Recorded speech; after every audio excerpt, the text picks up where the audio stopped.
Hiya, see this? This has nothing to do with the pandemic. This is how you defeat seasonal allergies. I was just able to mow the yard for 2 hours with this on, and I had nary a sniffle. But without the mask, if I would have tried mowing, I would have ended that 2-hour mowing session gasping for breath and covered in mucus all over my face and just in tears, and I would have been very miserable. Although now I'm inside now, I should probably be able to take this off. My face probably looks weird, but it normally does, so that's okay. Not make an announcement. I have made a decision. Because my Patreon support has increased dramatically over the past month, likely due to the daily video thing, I'm going to finally upgrade my camera. What I'm using right now, what you're seeing me on, is here, I'll take out my phone and record it so you can see it. It's this. It's a Canon Vixia HF G20. I got that camera because it was a camcorder that I had manual control over the focus, exposure, and zoom. It was kind of expensive, but my big problem with it, and it's become more annoying over the past several months, is that the quality is not that great on it. I have the bitrate cranked all the way up, I have the quality cranked all the way up, the frame rate cranked all the way up, but still the video appears a little bit blocky when I compare it to other HD sources of video, like from my phone or other YouTube videos, etc. It looks like either upscaled 720p video or upscaled 480p video. It's just not as clear as HD should be. And aside from that, I'm just kind of growing sick of the camera, just for various little problems with it. So I'm going to upgrade, probably at the beginning of next month when the Patreon check comes through. I'm going to upgrade to a Panasonic Lumix. Don't remember the model number, but anyway, it's a 4K camera. It has unlimited recording on the thing. DSLRs usually have a limit of 30 minutes. For some reason, but anyway, it has unlimited recording, and it, of course, has manual everything control, because it's not a camcorder, it's a proper camera. It's a Micro Four Thirds mirrorless thingy. Anyway, I'm going to upgrade to that pretty soon, and I'm pretty excited, because I can use this one that I'm shooting on now as a secondary camera for second angles, which will be a whole new level of interesting. Also, I watched a YouTube video this morning from a German woodworking YouTuber named Marius Hornberger. He probably pronounces his name Marius Hornberger, something like that. But I'm just going to call him Marius, because I'm American, apparently okay with butchering names. Anyway, he had a video this morning talking about his audio setup, and he drew my attention to an existing product that I knew about but didn't know about. It's the Rode Filmmaker Go set. It's the other Rode wireless lav mic setup. What I didn't know about it is that the transmitter, the one that clips onto you, the microphone is in the transmitter. So you have this one little square cube here that you recharge, clip right here, and that's it. There's no wires dangling about. I have the constant problem of this cable snagging on things and either ripping the transmitter off of my pocket or ripping the microphone out. And that's why this is not the original cable, because in the past, it snagged on something and ripped the cable apart. So I might upgrade to that in the future. It's also cheaper than this setup here, so anyway, but the idea that he had that I thought was absolutely genius was that he also has a boom mic sitting on top of his camera, and he has the lav mic. And he has a splitter feeding into his camera, so the boom mic goes in through the left audio channel, and the lav mic goes in through the right audio channel, so in post, he can just pick which audio source he's going to use from the same video file, which I thought, that's brilliant, and I'm definitely going to take that idea in the future. Because having two audio sources is sometimes an excellent thing to have. Sometimes you forget to turn on one audio source, so you need a backup. Anyway, that was a little bit of rambling about audio. I might upgrade in the future. Right now I don't even have a boom mic, so there's no point. But if I can get rid of this cable snagging issue, that would be brilliant. Also, I'd like to briefly touch on why I didn't make a video yesterday, and this makes me uncomfortable because it's kind of mental health topics. I didn't feel very good yesterday. I don't know if it was the cloudiness or the raininess or what it was about yesterday, but I had no energy or motivation to do anything, and I wanted to just lay in bed. So that's by and large what I did. I did come out here and film an intro to yesterday's video, but that's about as far as I got. When I got out to the bus dungeon, I thought, I don't want to do this. So not every day is a great day. I just like to let you know that. You're not alone.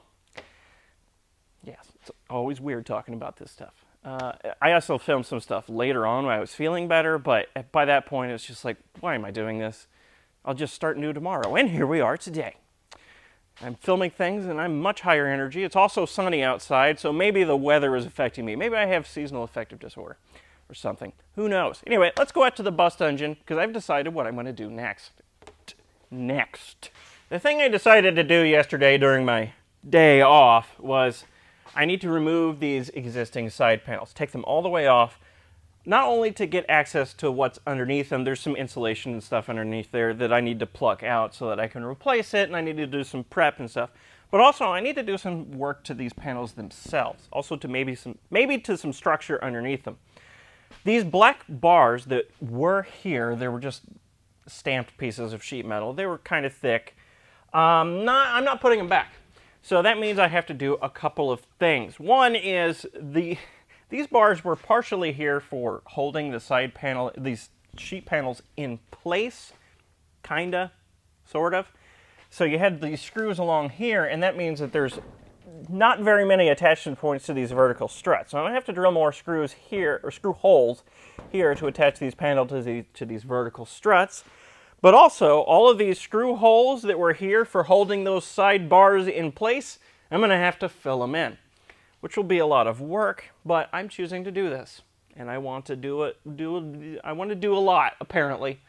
So it'll be okay. Also, since I'm not putting these bars back in place, I think I might, this is really just if I want to go the extra mile, I might put in some horizontal struts between these vertical bits in like lower down places to give just a little bit more rigidity behind these sheet metal panels.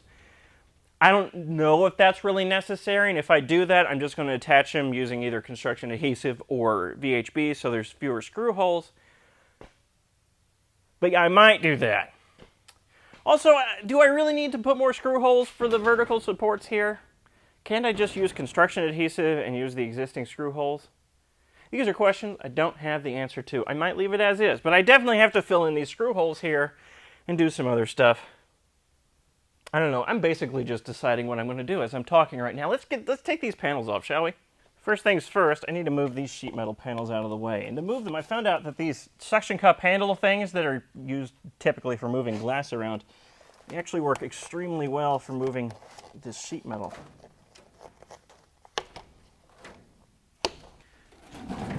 Like, extremely well. Doo-doo-doo. Just take these into the other shop, put them on the floor so they'll be out of the way for right now.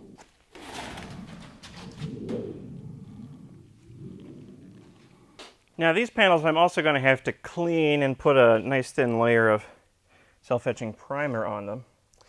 But that comes after I deal with these panels.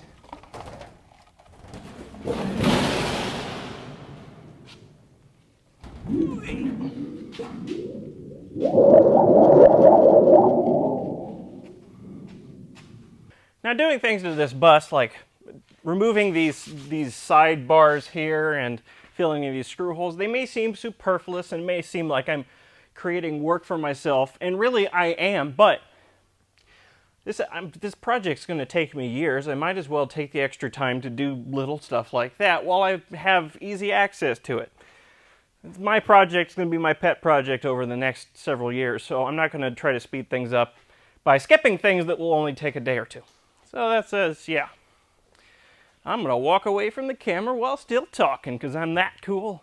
Don't know why I walked away from the camera because the next thing I need to do is in here. All right, since I'm going to be taking these panels off the bus and doing the work on them separately, I think before I take them off, I want to mark all the screw holes that I want to keep.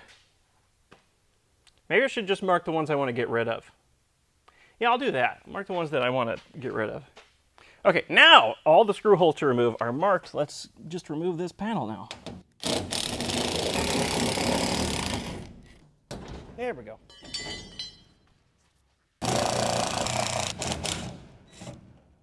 And now, one of the reasons I was reluctant to take these front panels off in the first place is because that means I'll have to mess with lining them up again when I put them back in place. But since there's screw holes all over it, that shouldn't be that hard. It'll just be a little bit annoying. And I got all the screws. I just need to pull it off the foam insulation. No, there we go. Came off all at once. See, this is the kind of stuff underneath those panels I was talking about that I should probably clear out, because that's just going to collect moisture. And I'm going to put different insulation in here anyway. So I can really just pull most of this out. Not all of it, but a lot of it will go.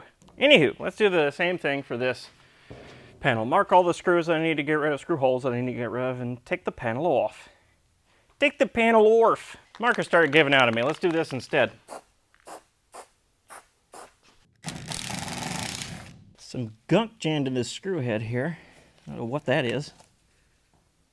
Seems to be pretty solid gunk too.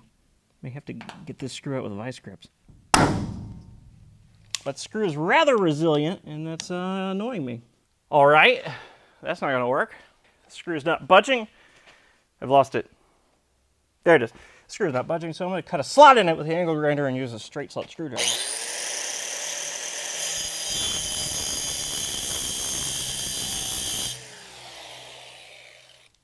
Yay! Oh, there's a clamp. There we go. This is heavy. I mean, that's not surprising at all, is it? But it's heavy. I oriented these suction cups in a weird way, so this is uncomfortable. Oh, God. Well, I'm 100% going to get white paint on my pants today. All right, now to do the same thing to the other side. So it looks like, yes, I can remove this panel without taking out the battery tray, but I'd have to remove the battery tray door, some angle iron here, all of which is riveted in place. I don't know if I want to go to all that trouble, because then I have to put it all back, and since it's all riveted, that will be slightly more annoying than it would be otherwise. I think I might do all the work on this panel with it in situ. I'll take away all the other screws so I can pull it away from the body if need be, but otherwise, I'll try to do all the work on this panel in place. So I'm going to mark all the screw holes that need to be filled in, and then do that. Well, not do anything with it today, but do that today. What? Oh my God! Hey, you know how I don't like spiders? If you don't like spiders, you're going to hate this. I just turned around to see this sucker on my wall. Do you get a sense of scale there? That's a pretty big spider there. I'm going to go kill it. All right, let me just mark all the screw holes I need to get rid of with spray paint like I did the other side, but I'll leave them in situ for now. All right, now I can start grinding away at the surface of these screw holes. I'm not going to get to filling them in today, but I will get them probably tomorrow or the next video, whatever.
All right, so let's recap what happened today, because it was weird in the sense that I did stuff that I was not planning on doing. My productive side took over, I guess. Anyway, I wanted to take those sheet metal panels off so I could get out the underside to prep the surface for adhesives and to paint them, and do a little bit of rust protecting stuff and take out the old insulation that's behind there and maybe add some horizontal struts between the verticals for extra support behind the panels, etc., etc. Well, I decided not to do the horizontal strut thing because those panels will have plenty of support with just the verticals with the adhesive and the screws, and there's a lip on the bottom of all the panels that provides a nice little bit of angle, so they're not going to be flapping in the breeze down at the bottom. They're going to be plenty sturdy. So I'm not going to do that. I don't think I really needed to take off the panels that I did. It seems like I'll have plenty of access with them on the bus, as I've somewhat proven with the driver's side of the bus the ones that I left on there. But anyway, 2 of those panels are off the bus now, so I guess tomorrow, in the next video, which will actually not be tomorrow, it'll be Monday, we'll experiment with how to plug those screw holes. I don't know if I'm going to do it via welds, or if I'm going to do it via Bondo. Maybe Bondo hair, because that stuff, those screw holes are kind of big. Yeah, I'll see you next time.